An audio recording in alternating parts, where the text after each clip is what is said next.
My name is Cassandra Holt, and for 2 years, I was the perfect tenant. Never late, never loud, never complained. I kept my apartment in Portland, Oregon cleaner than most people keeps their homes. I paid on the first every single month. My landlord's name was Gerald Pruitt. He drove a black Range Rover. He wore a gold watch. He smiled like someone who'd never been told no. Gerald owned 14 properties across 3 neighborhoods. He liked to mention that every single chance he got. 14 properties, Cassandra. Like that number was supposed to make me feel lucky. Lucky to rent from him. Luckily he'd accepted my application. Lucky to be his tenant. And for a while, I believed that story. Have you ever let someone's confidence convince you they were trustworthy? That was my first mistake with Gerald. I confused his arrogance for competence. November arrived without warning, and then the heat stopped. Not flickered, not slowed down, stopped completely. I woke up one morning and I could see my own breath inside my apartment.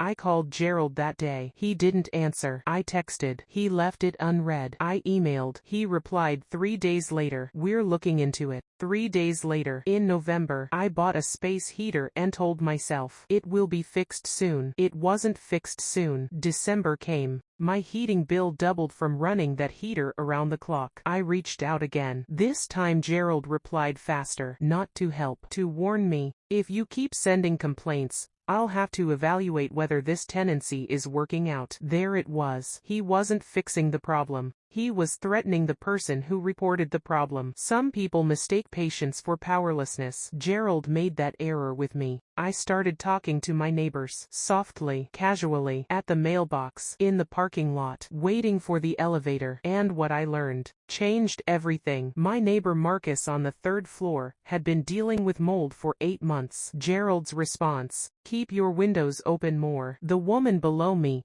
Diane, had a leaking pipe under her kitchen sink for 6 weeks. Gerald's response: put a bucket under it, until I can get someone out. A bucket. For 6 weeks. And then I started noticing something else. Something that felt wrong. In a bigger way. On the 2nd floor of my building there were doors that didn't match the layout. Extra units. Units that weren't listed anywhere. Units I'd never seen on the city's property records. I started researching. Portland has a public database for property permits. I spent 3 evenings going through Gerald's properties one by one. What I found wasn't an oversight. It was a pattern. Gerald had converted garages, basements, and storage rooms into rentable units. No permits, no inspections, no fire safety compliance. People were living in rooms that didn't legally exist, and Gerald was collecting rent from all of them. This wasn't just about my heat anymore. This was about a man running an empire built on violations and vulnerability. I didn't do anything that week. I didn't call anyone. I didn't send any emails. I didn't confront Gerald. I documented. I photographed every permit record I pulled from the public database. I saved every unanswered text message. I printed every email thread.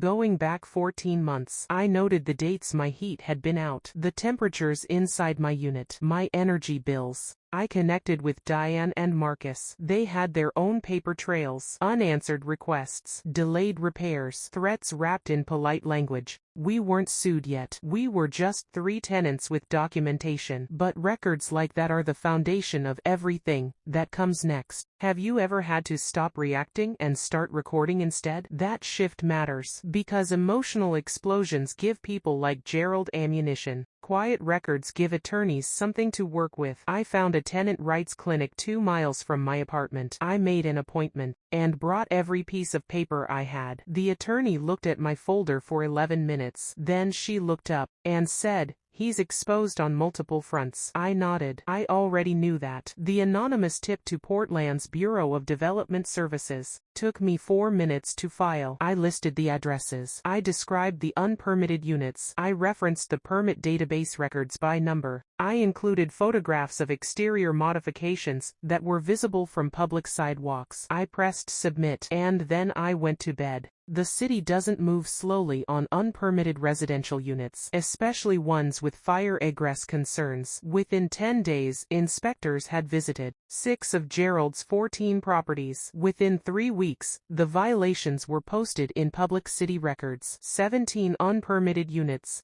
multiple properties with incomplete electrical work, 2 basements with no legal egress windows, 1 garage conversion with no smoke detectors. People were living in those spaces. Gerald was charging them rent, and none of it had ever been inspected. The city issued an order requiring vacant possession of the non-compliant units within 30 days. Gerald scrambled. He hired a lawyer. He filed extensions. He called the city to dispute the findings, but the evidence was already public record. The problem with building an empire on hidden foundations is that when one wall falls, they all fall. The local news ran the story. Portland landlord faces mass code violations across 14 properties. I read it on my phone from my still cold apartment with a cup of coffee in my hand. Gerald's name, Gerald's watch, Gerald's Range Rover in the background of one of the inspection photos. His face not smiling anymore. Tenants from other buildings started filing their own complaints. People who'd been afraid to speak for years finally had a public record to stand behind. Have you ever watched one act of honesty? Give other people permission to speak. That's what happened. 3 of Gerald's tenants filed complaints with the Oregon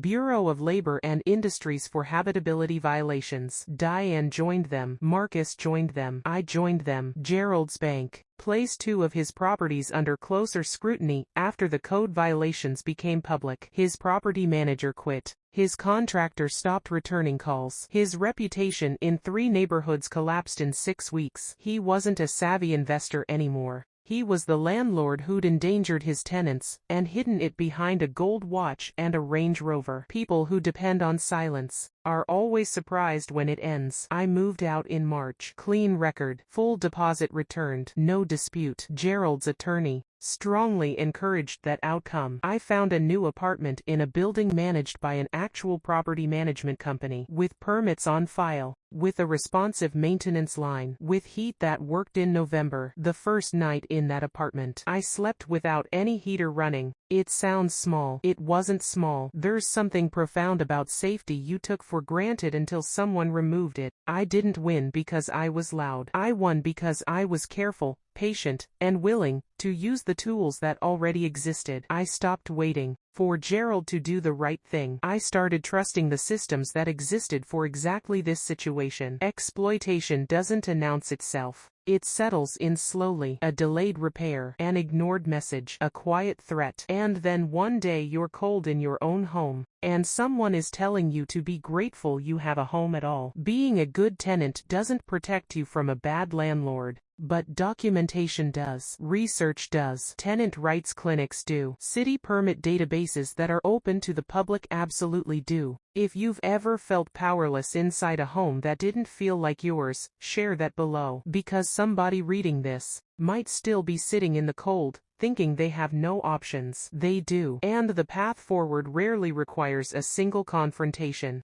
Just patience, documentation, and the willingness to let the systems work. The truth didn't destroy him. He built everything on violations. The truth arrived with a clipboard.